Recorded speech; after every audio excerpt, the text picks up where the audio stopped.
ពតកំពូលដួងចិនខ្ញុំសែនអាណិតហើយពិនជាស្មាសូភីកំពតស្លូតបូដរះទាំងចំពាំងចិត្តចងពងស្មាគ្មានលាកងត្រជាងព្រៀបបានសំដែងអងអែលហរិទេឲ្យកើតក្តីស្នេហ៍សំពកំពតនៅអិនកែប្រែគុណយូរតែឲ្យស្នេហ៍ជាប់ចិនឃ្លានឃ្លាតទាំងស្រមៃនាំក្តីអាល័យទងភ័យផ្ដេកផ្ដិនព្រោះជារឿងកម្មប្រចាំជីវិតកុំប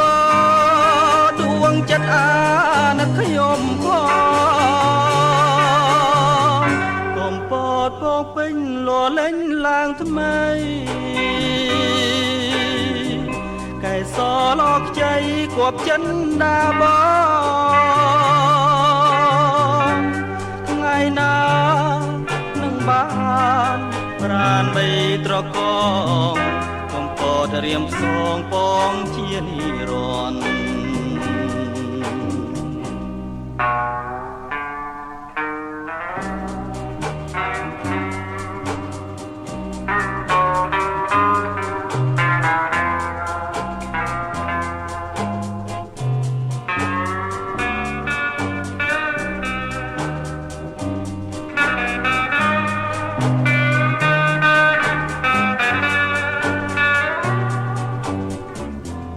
ពតពកពេញលលេងឡើងថ្មី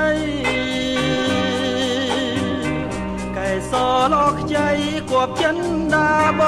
ងថ្ងៃណានឹងបានប្រានបីត្រកង